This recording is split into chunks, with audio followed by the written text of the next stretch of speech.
Hello भाई, how are you? I am Dev and hope you also doing well. Welcome to vehicle 24 channel. तो दोस्तों, आज इस video में मैं बात करने वाला हूँ एस पी 125 के बारे में। एस पी 125 के बारे में मेरे क्या क्या ओपिनियन है, इसकी वजह से गाड़ी को लेना चाहिए, उसके बारे में बात करूँगा दोस्तों यहाँ पर। और ये मेरा जो एक्सपीरियंस है वो प्रैक्टिकल एक्सपीरियंस है। हाँ, कुछ गलती मैंने की थी कि जब एस पी 125 जल्दी से स्टार्ट हुई थी, यानी कि जब जल्दी से लॉन्च हुई थी, उसी टाइम पर मुझे गाड़ी पसंद आ गई तो मैंने गाड़ी को ले लिया था।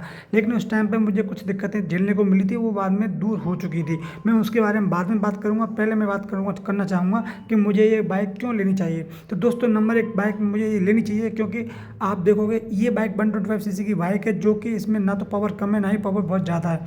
इसकी वजह से इसका माइलेज बहुत अच्छा मिलता है। 100 सीसी की बाइक जो है, जब लोड आता है तो उसको थोड़ा सा दिक्कत होती है, कहीं से लोड मानती है चलने में। लेकिन क्योंकि 125 की सीसी की बाइक जो है वो सिंगल राइडिंग के लिए बहुत ही बढ़िया है। कहीं पर भी लोड नहीं मानेगी, चाहे ऊंचाई हो चाहे आपका कैसा भी रास्ता सही, आप आराम से बैलेंस से चला सकते हो।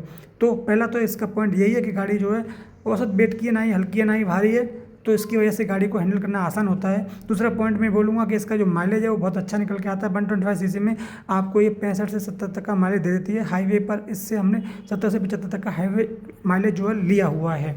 तो दूसरा पॉइंट हो गया माइलेज का। दोस्तों, तीसरा पॉइंट मैं इसका कहना चाहूँगा कि इसका टाइम से आप सर्विस कराते हो तो उसमें कोई भी दिक्कत देखने को नहीं मिलती है। हाँ, सर्विस में आप चूक करोगे तो उसके बाद में आपको दिक्कत हो सकती है और आपको अच्छी खासी चप्पत भी लग सकती है, तो उस चीज़ का आपको ध्यान रखना है। तो होंडा की गाड़ी लेते हुए हो तो आपको उसकी सर्विस जो है टाइम से करानी पड़ेगी। नहीं कराओगे तो वो आपके लिए ही दिक्कत है दोस्तों। उसके बाद में बात करूंगा कि इस बाइक को क्यों ऑन लेना चाहिए। फोर्थ पॉइंट में बात करूंगा इस बाइक को लेना किस लिए चाहिए, क्योंकि दोस्तों आप सिंगल चलो या डबल चलो, दोनों ही आपके उस केस में गाड़ी का जो राइडिंग बैलेंस है वो अच्छा रहता है। सिंगल के मामले में थोड़ा ये है कि आप जिग जैग नहीं करोगे, स्ट्रेट चलोगे तो कोई दिक्कत नहीं है, जिग जैग करोगे तो दिक्कत हो सकती है। लेकिन डबल सवारी बैठी हुई है, यानी कि आपके पीछे आप पे राइडर के अलावा प्लेन में बैठा हुआ है, तो गाड़ी बहुत ही बैलेंस में चलती है। जब इसको 40 से 60 की स्पीड में चलाओगे तो बहुत ही अच्छा माइलेज निकाल के देती है, और वो आप लॉन्ग डिस्टेंस के लिए भी इसको ट्रेवल कर सकते हो दोस्तों। इसके बाद में बात करूँगा इसके इंजन की। दोस्तों, इसका इंजन बहुत ही रिफाइंड है, और सबसे बड़ी बात यह है कि इसका इंजन जो है वो थोड़ा गर्म होता है, लेकिन जिससे ही गर्म होता है उसकी वजह से उतनी तेज़ी से ठंडा भी होता है। यानी कि आप लंबे डिस्टेंस पर जा रहे हो तो आप 50-60 किलोमीटर चलने के बाद में आप 10 मिनट का ब्रेक लोगे तो उसमें आपका इंजन जो है आराम से कूल हो जाता है। उसके बाद में नेक्स्ट चलने के लिए आप फिर चल सकते हो। तो यदि आपको इस तरह से चलोगे तो आप लंबी जर्नी भी आसानी से निकाल सकते हो। इसके अलावा बात करूँगा दोस्तों, क्योंकि ये गाड़ी जो है वो आप चाहे सिटी की राइडिंग हो चाहे हाईवे की राइडिंग हो, दोनों में ही अच्छा परफॉर्मेंस देती है। कुछ गाड़ियाँ ऐसी होती हैं जो कि आपको हाईवे पर माइलेज देती हैं, लेकिन सिटी में उसका माइलेज बहुत ख़राब होता है। कुछ गाड़ियों का ऐसा होता है कि जो सिटी में आपको माइलेज अच्छा देती है, लेकिन हाईवे पर जाकर उसका माइलेज ख़राब हो जाता है। तो उसके मामले में ये बैलेंस बाइक है। चाहे तो आप इसको सिटी में राइड करो, चाहे इसको हाईवे पर राइड करो, दोनों में ही ये खरी उतरती है। दोस्तों, आगे बात करूंगा इस गाड़ी का जो सीटिंग पोजीशन है वो बहुत ही बढ़िया, यानी सिंगल सीट देखने को मिलती है और थोड़ा सा ऊपर नीचे होती है।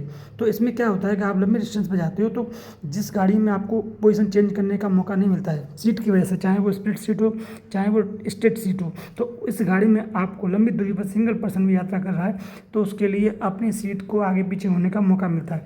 तो उससे क्या है, उस जो राइडर होता है उसको थकान महसूस नहीं होती है, वो अपनी पोजीशन आगे पीछे चेंज कर सकता है, क्योंकि सिंगल सीट मिलती है और थोड़ा सा स्टाइलिश से पीछे की तरफ थोड़ा ऊंची ऊंची होती है।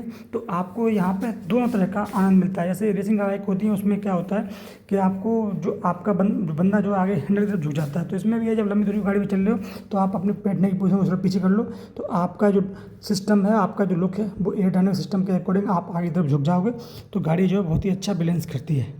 तो दोस्तों, इसके अलावा आप देखोगे इस गाड़ी की जो सेल भी बहुत अच्छी होती है, तो क्योंकि ये गाड़ी आपको हर जगह मिलेगी इसलिए वो लेनी चाहिए। क्योंकि हर जगह मिलने का फ़ायदा ये होता है कि इस गाड़ी के पार्ट जो है आपको पूरे ऑल इंडिया में देखने को मिलेंगे, क्योंकि पहले शुरू में नहीं मिलती थी, शुरू में पार्ट की दिक्कत थी, लेकिन आज के डेट में इस गाड़ी जो है ऑल इंडिया में बिकती है, अच्छी खासी बिक्री हो रही है इसकी, लोग अच्छे से ले रहे हैं, तो गाड़ी हर जगह अवेलेबल है। तो इसके पार्ट्स की भी कहीं पर भी दिक्कत होने वाली नहीं है, सर्विस की भी दिक्कत होने वाली नहीं है। तो दोस्तों, ये पॉजिटिव पॉइंट है। कुछ पॉइंट मैं बात किया था पहले कि कुछ पॉइंट नेगेटिव मिले थे मुझे जो शुरू में दिक्कत हुई थी। तो शुरू में दिक्कत ये होती है कि इसके मडगार्ड के आगे इसका जो आपका लेग गार्ड होता है उसकी वजह से आगे एक स्क्रैच पड़ गए थे। दूसरा ये कि इसमें गियर फंसने की दिक्कत आ रही थी, सेकंड गियर से फर्स्ट गियर में करने में दिक्कत होती थी, गियर अटक जाता था, तो वो शुरू के इंजनों में दिक्कत हुई थी। कंपनी ने बाद में उसको सही कर दिया था। उसके अलावा देखोगे कि हाँ, थोड़ा सा हैंडल के ग्लास थे वो ढीले हो जाते हैं, तो वो तो जनरली वाइब्रेशन में ढीले हो जाते हैं, उसको तो आपको टाइम टू टाइम चेक कराना पड़ेगा, टाइट करवाना पड़ेगा। और उसके अलावा कोई ऐसी दिक्कत देखने को नहीं मिली जो कि इतनी बड़ी हो। तो दोस्तों, इस वीडियो में इतना ही, मिलते हैं नेक्स्ट वीडियो में, तब तक के लिए धन्यवाद, थैंक यू, बाय बाय, जय हिंद।